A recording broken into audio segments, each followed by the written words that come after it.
de sécurité pour l'attention portée à la situation du pays et pour son engagement constant en faveur de la stabilité, de la paix et du processus démocratique en Haïti. La communauté des Caraïbes, CARICOM, prend note avec grand intérêt et anticipation du récent dépôt d'un projet de résolution du Conseil de sécurité des Nations Unies par les détenteurs du stylo, les États-Unis et le Panama, concernant une assistance sécuritaire supplémentaire demandée par Haïti et recommandée par le secrétaire général de l'ONU. Cette initiative intervient à un moment critique dans la dégradation continue de la situation sécuritaire et humanitaire en Haïti, marquée par une recrudescence des assassinats, des enlèvements, des violences basées sur le genre, la perte de territoire et le déplacement massif de personnes aux mains des gangs armés.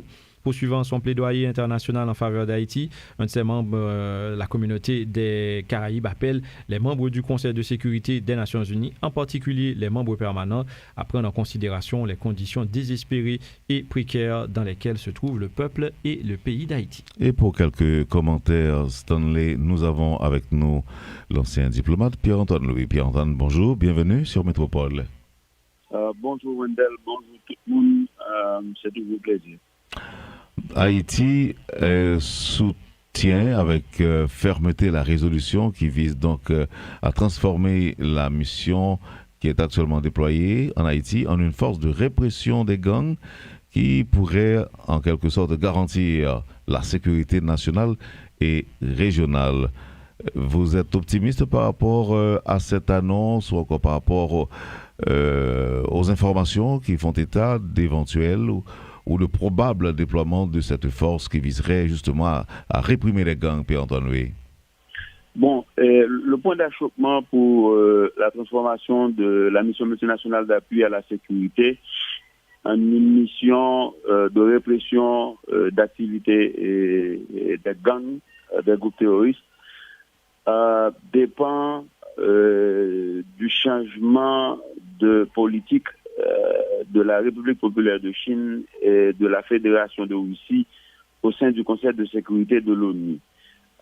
Depuis septembre 2024, lors de la considération du mandat de la mission, du mandat actuel de la mission multinationale d'appui à la sécurité, l'administration Biden avait tenté de transformer la mission en une mission de maintien de la paix de l'Organisation des Nations Unies parce qu'il y avait une difficulté majeure sur le financement de la mission. Cette difficulté demeure, c'est pourquoi avant son départ en janvier dernier, l'administration Biden avait tenté encore une fois de transformer la mission en une mission de maintien de la paix. Et une fois de plus, la Russie et la Chine avaient exprimé leur refus catégorique de transformer cette mission, disant que la mission n'avait même pas encore été déployée entièrement et pourquoi on envisageait de la transformer. Et bien entendu, la mission ne fut pas déployée même à hauteur de 50% sur un effectif de 2500, moins de 1000 agents de la mission ont été déployés. Donc voilà, c'est ça la situation. Maintenant, si cette considération majeure dans les jours qui suivent demeure entière, c'est-à-dire s'il n'y a pas eu un changement de comportement, de politique relatif à la situation en Haïti de la part de la République populaire de Chine et de la Russie, moyennant s'ils ne veulent pas approuver la résolution, de s'abstenir, comme la Russie et la Chine l'avaient fait en octobre 2023, quand le Conseil de sécurité avait adopté la résolution 2699 mettant en place la mission multinationale d'appui à la sécurité. Donc cette mission n'aura aucune possibilité de voir le jour. Donc c'est cela qui change. Maintenant, la position d'Haïti est normale, elle est logique. C'est Haïti qui, en octobre plutôt 2022, en début d'octobre 2022, par une résolution du Conseil des ministres, pendant l'administration d'Ariel Henry, avait sollicité un appui international en matière de lutte contre la gangstérisation en Haïti. Donc, ce serait aberrant qu'Haïti change de position. Maintenant, ce qui pose problème, c'est le fait que les dirigeants haïtiens semblent ne pas comprendre qu'aucune mission étrangère sur le sol haïtien quels que soient les moyens qui lui sont dotés, financiers ou en équipement logistique, tout ce que vous voulez, ne peut réussir moyennant pour Haïti d'avoir une stratégie de lutte contre l'insécurité, une amélioration de sa gouvernance politique. C'est ça qui manque. Quand les étrangers arriveront en Haïti, même avec un mandat qui leur donne l'autonomie de fonctionner, indépendamment des forces de sécurité haïtiennes, ces étrangers dépendront de la connaissance du terrain des Haïtiens. Et si les Haïtiens ne sont pas motivés, si les Haïtiens ne fournissent pas les moyens adéquats à leurs propres forces de sécurité qui peuvent accompagner valablement sur le terrain les forces de sécurité haïtiennes, je ne vois pas comment des étrangers pourront mettre fin à cette situation désastreuse d'insécurité et tout azimut en Haïti, car le premier devoir de l'État d'un pays et du gouvernement qui exerce l'autorité de l'État, c'est d'assurer la sécurité du pays.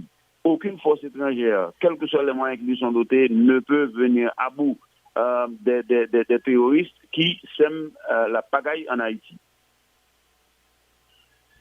Alors Pierre-Antoine, rapidement, et en 2022 justement, au moment de voter la résolution 26 et 53 et pour la force multinationale, pour la mission multinationale, cette question d'une force sous l'autorité de l'ONU a déjà été posée et on n'était pas parvenu à un accord sur ce point.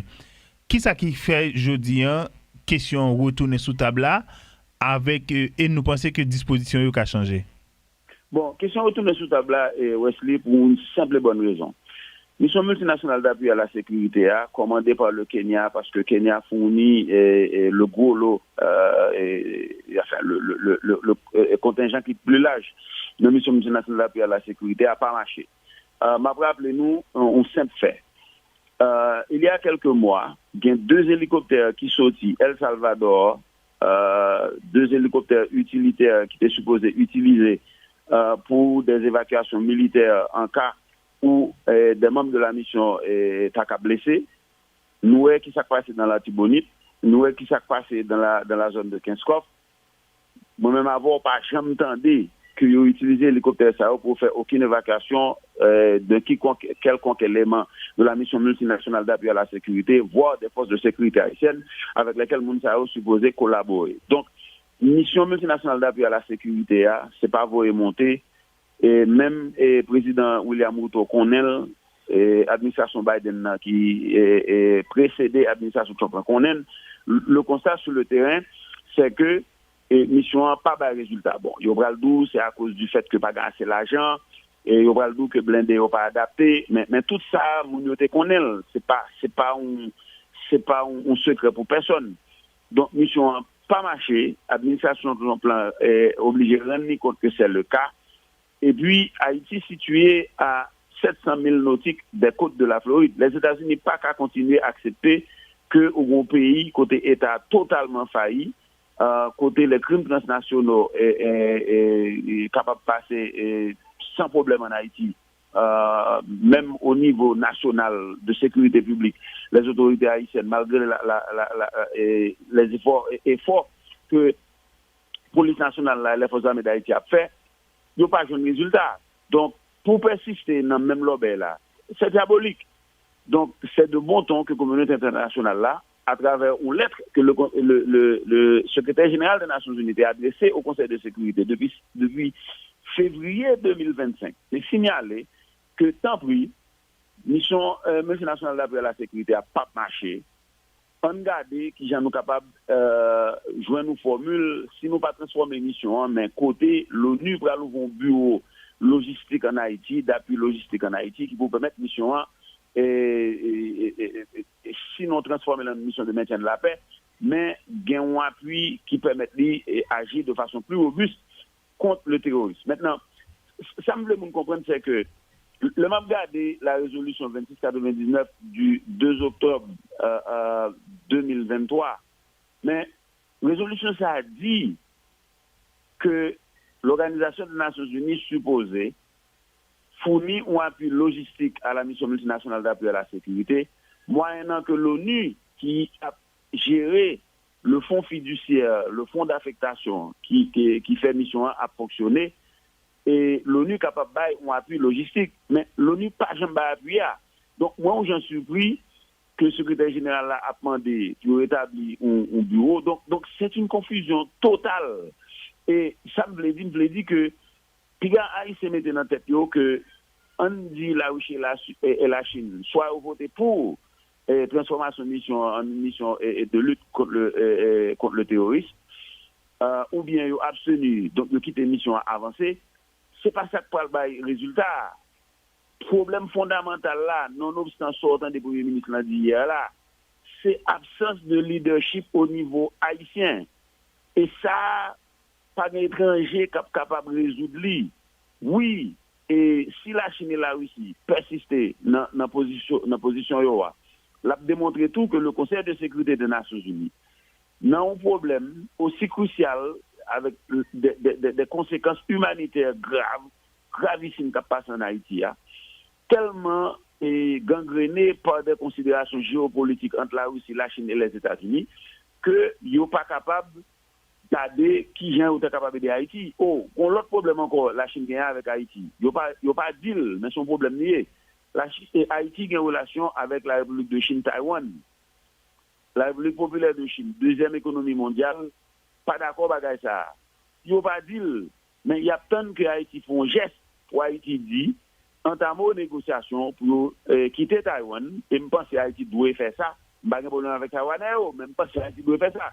C'est dans l'intérêt d'Haïti que Haïti commence à discuter avec la Chine au niveau politique, au niveau de ça, Haïti est capable de joindre la Chine, une formule pour Haïti quitter les relations diplomatiques avec Taïwan pour aller avec la Chine. Je ne pas dit ça, mais le problème, ça existe tout. Merci beaucoup, Pierre-Antoine Louis. Passons bonne journée avec nous. Bonne journée.